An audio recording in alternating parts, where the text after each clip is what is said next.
But this is what we're looking at today.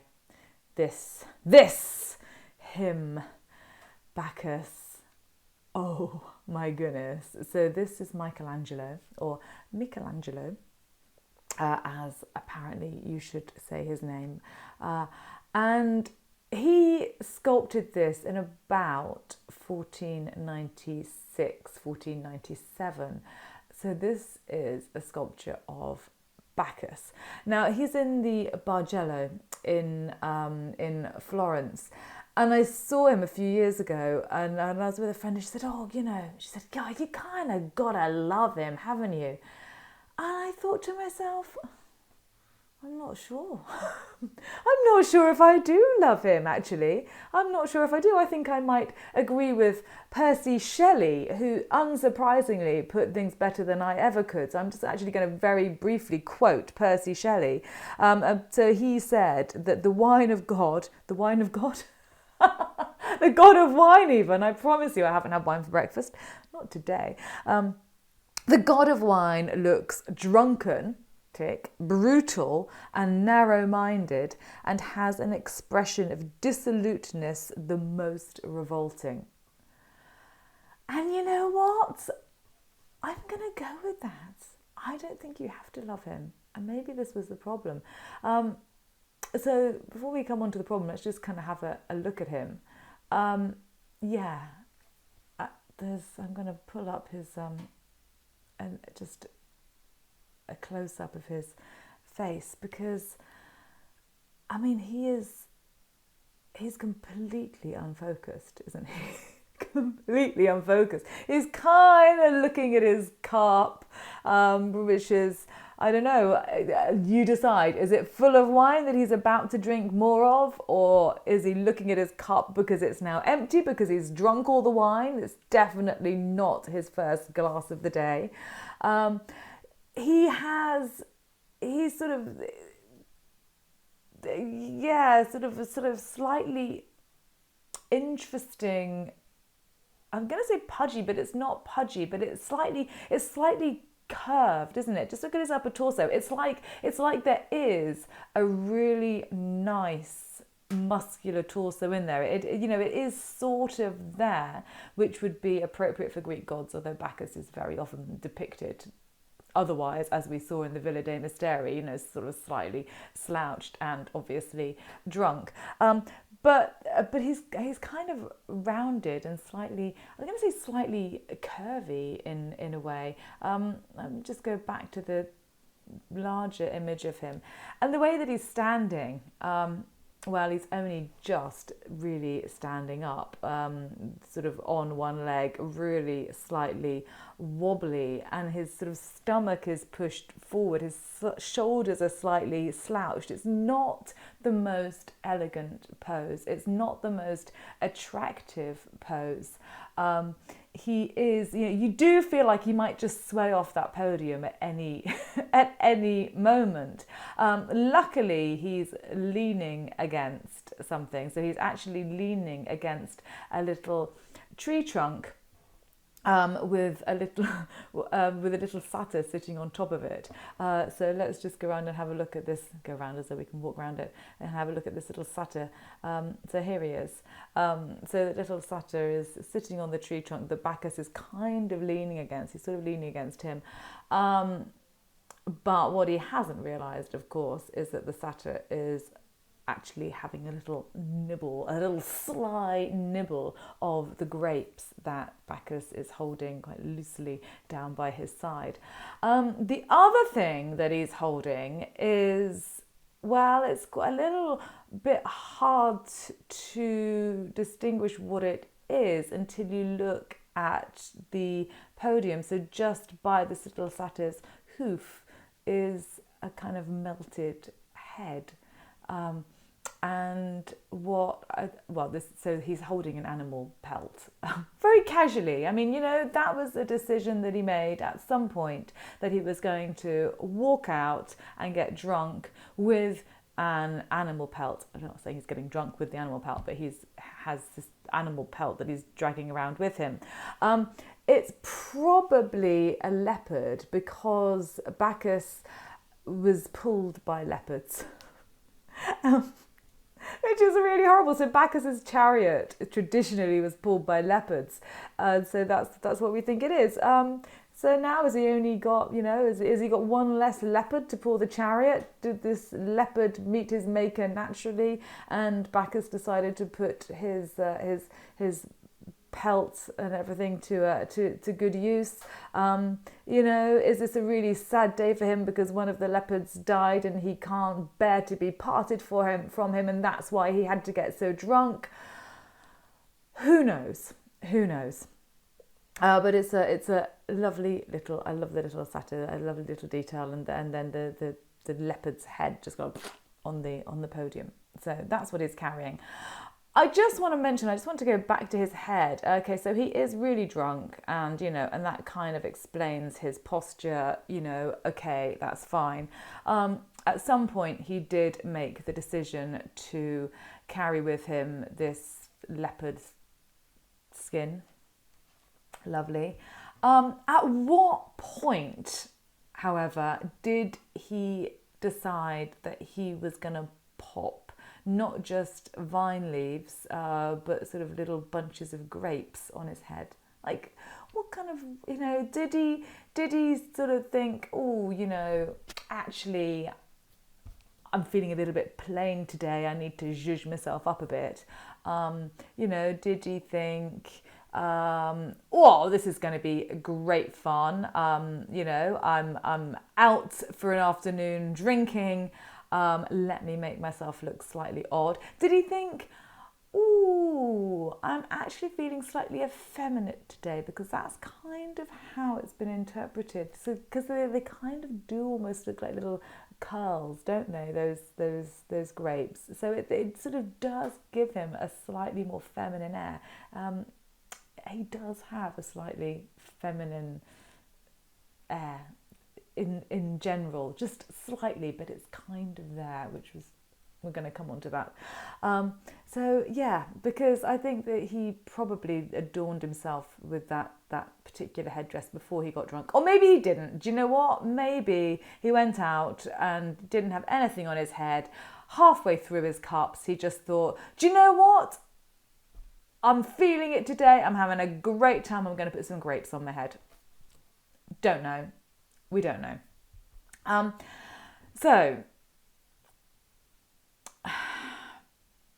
Bacchus, drunk, slightly strange pose, rather inelegant, unfocused, not even aware that this little satyr is stealing the grapes behind him. Strange headdress of grapes and vine leaves, not ivy, by the way. I don't know whether any of you saw a couple of lives ago, and I was talking about, I think it was Hercules and Bacchus, and we were talking about how Bacchus's headdress, everyone thinks it's vine leaves and mostly it's ivy. Well, here it is vine leaves. It's mostly ivy, because ivy actually was supposed to protect against drunkenness. So it's very appropriate that it isn't ivy here, I think. So here he is, this strange statue, by the way, tall. So this statue is just over 2 meters tall. So it's, so he's properly life-size. Who on earth commissioned this, and why? And is this what they wanted? And well, you know what? This is the eternal question. This is the question that art historians have been wrestling with, or at least parts of it, for centuries. So the first part of the answer, who commissioned this, is very easy. So this was commissioned by a gentleman called Cardinal Riario, and he commissioned this in 1496. Why did he commission it?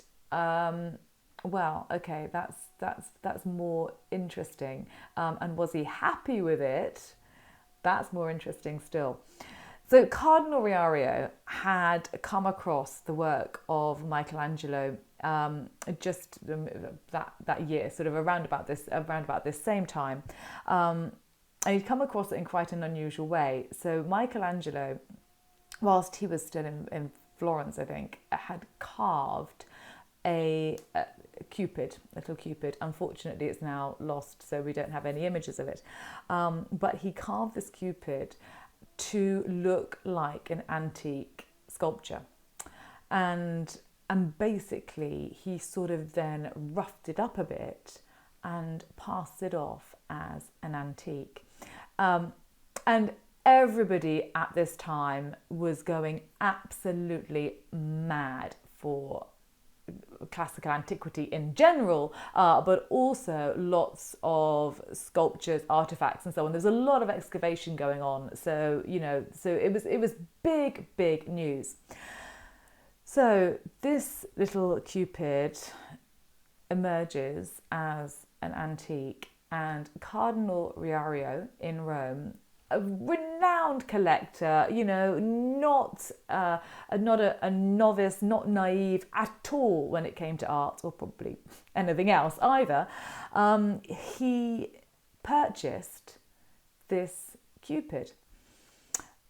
Of course, at some point it comes to light that actually this Cupid was sculpted not in classical antiquity, but was sculpted by this young upstart Michelangelo. And he was absolutely bloody furious, kind of as he should be. He's paid a lot of money for this. And so he demands his money back. No, you can't have your money back. Demands his money back, gets his money back. And once he's got his money back, he kind of simmers down and thinks, hang on a minute, I'm pretty cute when it comes to art. This guy, what was his name? Michelangelo. He must be pretty good. And so he then sends for Michelangelo and commissions his Bacchus. So the assumption is that when Cardinal Riario commissioned this, he kind of knew what he was getting, and in fact, one of the very interesting facts about Bacchus, there's quite a lot of interesting facts about Bacchus, is that it's quite likely that Michelangelo also was trying to very much make this or enable this statue to be passed off as something from classical antiquity. So just take a look at this. This is a sketch in the 1530s by a gentleman called Martin von Heemskerk of Michelangelo's Bacchus sculpture. And you'll notice very clearly, I hope, that his hand with the drinking cup in it is missing. So Michelangelo, very early on, and perhaps even just as the sculpture was finished, we can see today that he had completed it, but he knocked off the hand with the drinking bowl, because how many statues from classical antiquity would you actually ever find intact? Very, very, very few. That would be very rare. So this is a sort of indication that maybe he was thinking, okay, I can pull a Cupid on this one, and this is what we don't know. Maybe with Cardinal Riario's consent and sort of what's the word I'm looking for? Not collaboration, but anyway, they were in it together. The other thing that he did was, take a look at the statue. Yeah, did you notice what was missing in my stories? He actually, and we think that it was Michelangelo himself, although there isn't any documentation, but we think it was, he actually chiseled away his penis. Bacchus doesn't have a penis. Now, that to me is slightly more interesting for so many reasons. But so the hand, you can understand, so that's, that's quite it's a protrusion, and so therefore it would, it would come off. So was the penis a huge protrusion that he thought, wow, that's bound to kind of,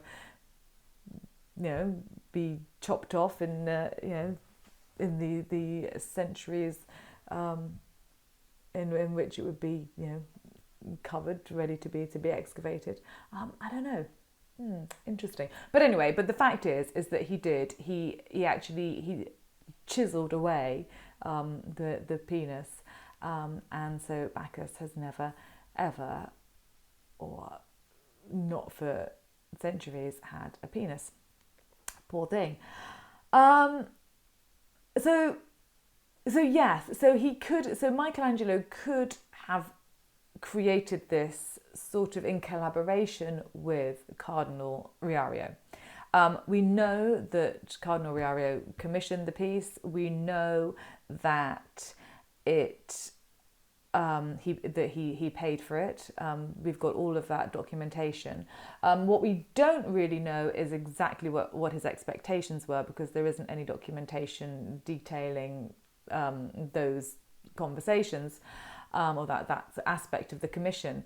But what we also know is that Cardinal Riario never ever took delivery of Bacchus. So at some point he decided, no, I'm really sorry, I'm not having this. And it ended up, as you can see from this image, the one that I just showed you, it ended up in a sculpture garden. It ended up in the garden of a banker, actually Riario's banker, called Galli. What was his first name? Can't remember. Anyway, and who was also one of Michelangelo's friends. So imagine this conversation between Riario and Galli. Riario's like, I just don't want the sculpture. I don't know how to tell Michelangelo, can you take it off my hands? And he's like, oh, okay, that's fine. That'll fit in my garden. That's okay. So we don't know why he rejected it, but he eventually did. Well, not eventually. He did as soon as it was completed. So the theories abound. That one, potentially, even though Michelangelo did make this look antique, and loads of his contemporaries, loads of collectors and so on, loads of people saw it and actually thought it was antique. So he was in many ways hugely successful, but then other people were like, oh no, this is a bit wrong, that's a bit wrong, la la la. So was it the fact that it just didn't look antique enough? Was it the fact that it did look antique, but it kind of didn't look antique in the way that Riario imagined it or wanted it to look? Was it the fact that actually Bacchus's drunkenness, he is not here a sort of ruddy-cheeked kind of bon vivant somehow? There is something, I think, a little bit, well, Shelley said it all, didn't he? Sort of a little bit nasty, a little bit sleazy, just a little bit off about this. Was that just not appropriate for a man of a cloth? Was it appropriate for a man of a cloth to have a drunken Bacchus anyway? Probably not. But maybe if it didn't have this sort of undertone, he might have felt that he could get away with it. Maybe coupled with that is this sort of slight femininity, because this femininity would tend to lead people of that era, towards the idea that Bacchus might be homosexual, and homosexuality was illegal in late 15th century Rome, and for a long time afterwards and before. It was rife, but it was illegal. Michelangelo himself was probably homosexual. So, was it just that undertone as well? Was it a combination of all of those things?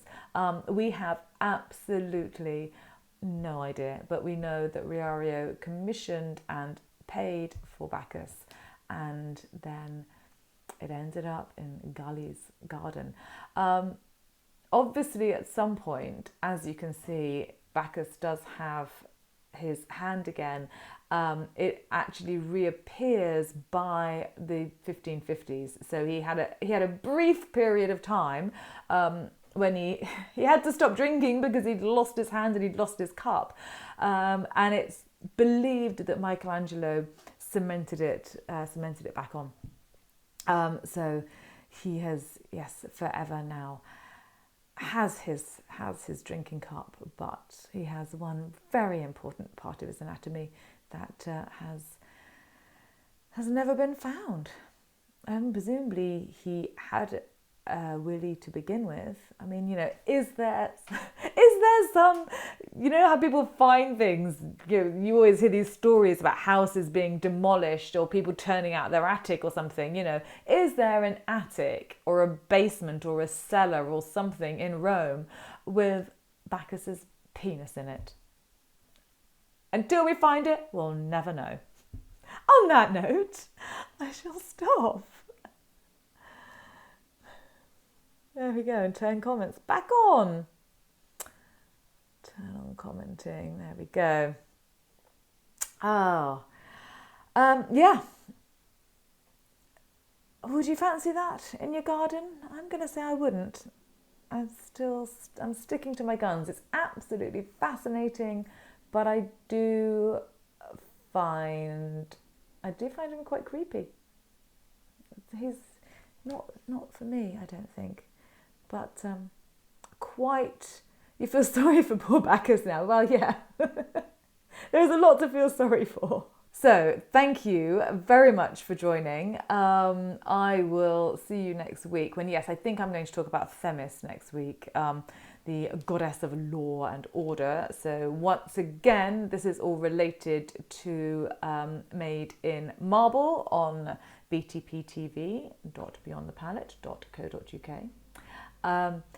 And until then, I will say goodbye. As I say, the tours are fully booked, but if you want to download a spooky Halloween tour, then I will put details up on the website, up on Instagram soon, but you can go to my website and you can download from my website.